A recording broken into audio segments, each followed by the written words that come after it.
उद्धव ठाकरे यांचा 3 दिवसाचा दिल्लीचा दौरा संपला असेल, मात्र चर्चा संपली नाही आहे। माझ्याबरोबर नरेश मस्के आहेत, त्यांच्याशी बोलूया।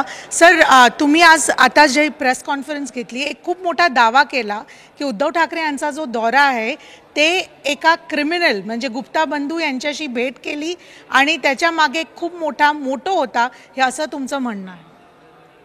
7 तारखेला उद्धव ठाकरे आणि करोडो रँड्स म्हणजे जो दक्षिण आफ्रिकेत करन्सी आहे यांचा घोटाळा करणारे गुप्ता बंधू यांची भेट संजय राऊत यांच्या घरी उद्धव ठाकरे यांच्या समवेत झालेली आहे। अर्धा तास बैठक झालेली आहे अशी विश्वसनीय सूत्रानुसार ही बातमी मिळते की सत्य आहे का असत्य आहे यांनी जाहीर करावं।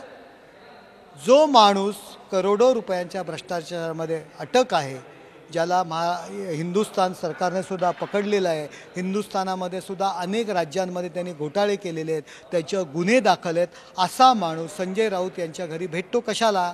उद्धव ठाकरे यांना पूर्व सीएम यांच्या त्याच्यामागचा उद्देश, त्याच्यामागची भूमिका, त्याच्यामागचं कारण यांनी जाहीर करावं। याच्यामागचं कारण एवढंच आहे की संजय राऊत यांना उद्धव ठाकरे यांना बदनाम करायचं आहे। संजय राऊत यांचा उद्धव ठाकरे यांच्यावर अप्रत्यक्षरित्या राग आहे।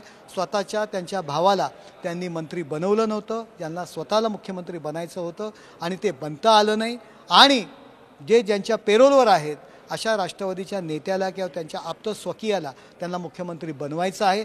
त्याकरता ऐन निवडणुकीच्या तोंडावर उद्धव ठाकरे यांना बदनाम करायचं आणि आपल्या मालकाचा रस्ता मोकळा करायचा, याकरता उद्धव ठाकरे यांना बदनाम करण्याकरता संजय राऊत यांनी केलेला हा डाव आहे असं मला वाटतं।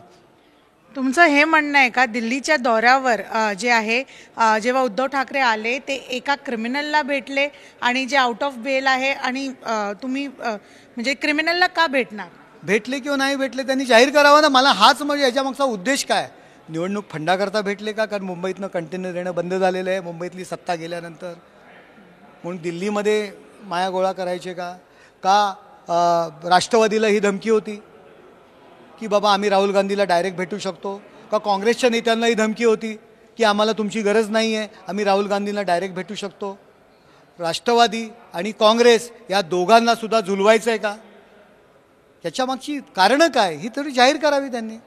उद्धव ठाकरे 3 दिवसासाठी येतात, संजय राऊत यांच्या घरी निवासस्थानी जे आहेत ते राहतात आणि तुम्ही सांगतात ज्यांच्या निवासस्थानी राहतात तेच त्यांचं कुठे ना कुठे कॉन्स्पिरसी प्लॉट करतात। बघा, उद्धव ठाकरे यांना राजकारणातलं काही कळत नाही असं मी नाही म्हणत, हे शरद पवार साहेबांनी लिहून ठेवलेलं आहे। त्याच्यामुळे कदाचित त्यांना फसवण्यासाठी या सगळ्या गोष्टी केल्या असेल, मी नाही म्हणालेलो आहे, हे शरद पवार साहेबांनी लिहून ठेवलेलं आहे। कदाचित त्याकरता त्यांना फसवण्याकरता त्यांच्या स्वभावाचा फायदा घेऊन त्यांना फसवायचं आहे निवडणुकी तोंडावर, यासाठी सुद्धा संजय राऊत यांनी केलं असेल। सर, एक हा वेगळा प्रश्न असा आहे, जी 24 तासच्या एक्सक्लुझिव्ह मुलाखतमध्ये अजित पवार यांनी हे सांगितलं आहे की कशा प्रकाराने मुख्यमंत्री याची आशा महत्वाकांक्षा प्रत्येकाला असते, त्यांनाही होती, आणि आता विधानसभा निवडणूक आहात तर तुम्ही कसं याला रिॲक्ट? बघा, अजितदादा यांना मुख्यमंत्री व्हायचं होतं, त्यांच्या मनात इच्छा होती, हे काही गुपित नाही आहे।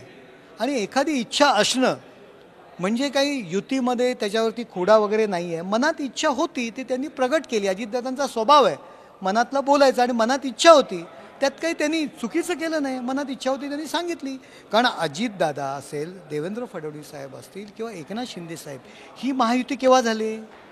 2 वर्षापूर्वी झालेली आहे। यापूर्वी हे काय एकत्र नव्हते, त्यामुळे राजकारण करत असताना आमदार झाले, विरोधी पक्षनेते झाले, उपमुख्यमंत्री झाले, तर प्रत्येकाला वाटतं मी मुख्यमंत्री व्हावं, त्यावेळी त्यांची इच्छा होती, त्यांनी व्यक्त केली, त्याच्यात गुन्हा काय? त्यामुळे आत्ता महायुतीमध्ये त्याच्यामुळे काही बिघाडा होणार नाही। जेव्हा अजितदादा जरी इच्छा असून सुद्धा यावेळी महायुतीत आले तेव्हा त्यांना माहीत होतं की आता मला मुख्यमंत्रीपद मिळणार नाही, ती इच्छा, ती मनातली आशा आकांक्षा बाजूला ठेवून ते आलेले आहेत। पण प्रश्न आहे की आत्ताच्या येणाऱ्या विधानसभा निवडणुकांमध्ये मग कोण महाराष्ट्राच्या मुख्यमंत्री फेस असेल? महायुती? बघा, येणाऱ्या सर्व निवडणुका माननीय मुख्यमंत्री एकनाथ शिंदे साहेब यांच्या नेतृत्वाखाली माननीय देवेंद्र फडणवीस साहेब, अजितदादा यांच्या सोबतीने लढल्या जाणार आहेत, हे जाहीर झालेलं आहे। आता मुख्यमंत्रीपदाच्या चेहऱ्याचा विषय काय येतोय? तर हे होते नरेश म्हस्के ज्यांनी खूप मोठा हा दावा केला आहे की उद्धव ठाकरे यांची 3 दिवसाचा जो दौरा होता तो नेमका दौरा नसून एक खूप मोठा भेटीगाठी जी झालेली ते एका क्रिमिनल बरोबर पण झाली असा त्यांचा दावा आहे. दिल्लीहून व्हिडिओ जर्नलिस्ट सदाशिव सतपती बरोबर मी उर्वशी खुना, झी मीडियासाठी.